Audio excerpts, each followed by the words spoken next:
సవాల్ ఇదేనా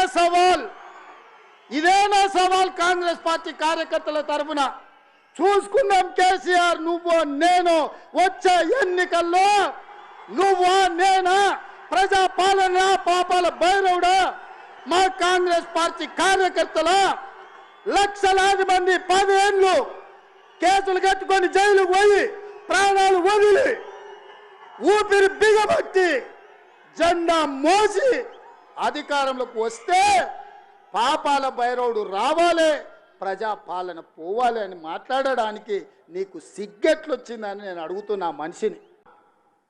ఇవాళ నిన్ను పెద్ద మనిషి అని మేము పిలవాలనా?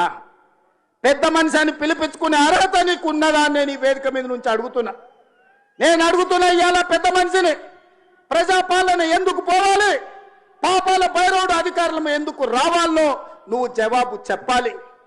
నీ పదవి కోసం, నీ అధికారం కోసం, నీ ఆకాంక్ష కోసం ఆనాడు 1983 చరిత్ర వెనక్కి వెళ్ళి ఆయన పూర్వతరాలు పుట్టు మచ్చలు ఇవ్వాలి. ఈ వేదిక మీద నుంచి నేను చెప్పదలుచుకున్నా.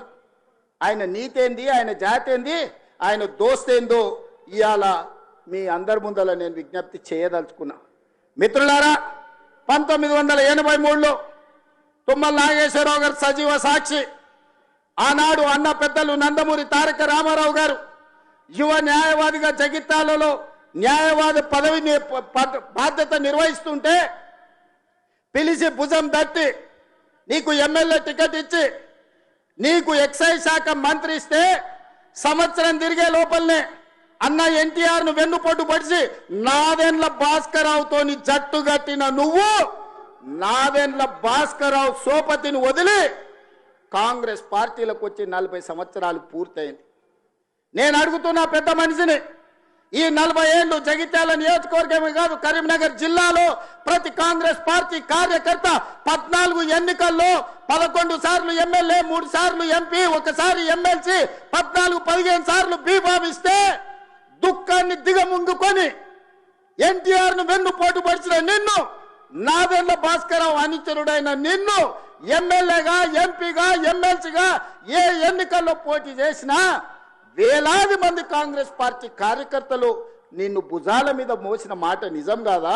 పల్లకిలో అసెంబ్లీకి పంపిన మాట నిజం కాదా? మిత్రులారా, 40 ఏళ్ళు నీ కోసం, నీ పదవి కోసం, నీ కుటుంబంలో జడ్పీటీసీ, ఎంపీపీ ఏ పదవి వచ్చినా నీ కుటుంబానికి ఇచ్చుకున్నా జగిత్యాల కాంగ్రెస్ పార్టీ కార్యకర్తలు మౌనంగా నీ కుటుంబానికి ఊడిగం చేసిన మాట నిజం కాదా?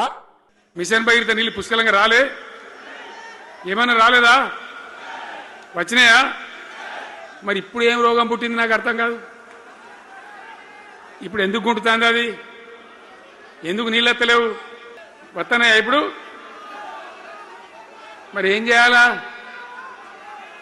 లాగులు వలిగేదాకా చంపాలే. మంచి మాట కాకపోతే ఏం చేస్తారు? మంచిగా కట్నే ఇల్లు పెట్టిపోయి కదా, 5 ఏళ్ళు నడిచింది కదా, మరి మీకేం బీమారీ వచ్చింది నాకు అర్థం కాదు. ఇంతింత పొడుగు మాటలు మాట్లాడుతుందా? అడ్డం పొడుగు మాట్లాడుతుందా? పొద్దున్న లేతే కేసీఆర్ చావాలి, నువ్వు 1000 జన్మలు ఇచ్చినా నేను చావనా కొడుకు అనుకుంటున్నావు. ఒకటి బోడముండ హైడ్రాని తెచ్చిపెట్టింది. దానికి ఆ హైడ్రాకు ఆ పీసీసీ ప్రెసిడెంట్ అని ఉంటాడు ఆయన, కాంగ్రెస్ కమిటీ అధ్యక్షుడు, ఆయన నిజామాబాద్లో పోయి చెప్తుండు, హైదరాబాద్లో హైడ్రా, నిజామాబాద్ కూడా తెత్తాం బిడ్డ, నిజామాబాద్లో నిడ్రా, రేపు జగిత్యాలలో కూడా జిడ్రా అంటాడు. ఇక అది ఏం కావాలి? మొత్తం పేదల కొంపలన్నీ కూల్చుడేనా? కేసీఆర్ రాజ్యానికి వచ్చినప్పుడు 3.5 లక్షల మందికి పేదలు ఎక్కడ ఉన్నారో అక్కడనే పట్టాలు ఇచ్చినాం. వాళ్ళని ఆగం చేయకుండా పాపం గరీబోళ్ళు 3.5 లక్షల కుటుంబాలకు హైదరాబాదు చుట్టుపక్కల వేరే పట్టణాల్లో కూడా పట్టాలు ఇచ్చిన వాళ్ళని బతకనిచ్చినాం. ఇలా ఏం కూలగొట్టుడు? అది పుస్తకాలు కూడా తీసుకుని పోరాటాలు చదువుకునేటి అంతే గిరితమా?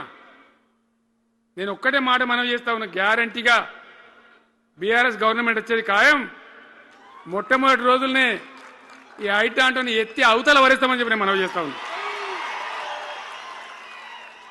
తీసేయన్నా దాన్ని, ఐటాన్ తీసేయనన్నా, పక్క మాటనా? ఇప్పుడు జగిత్యాల కేసీఆర్ సభ అంటే మళ్ళీ ఇలా పైసలు విడుదలన్నట్టు, రైతు బంధు రావాలంటే మళ్ళీ సభ పెట్టను అయింది, మూడో కిస్తీ రావాలంటే మళ్ళీ ఏమన్నా కేసీఆర్ సభ పెట్టాలి ఇక, అంతేనా? ఇది ప్రభుత్వమా?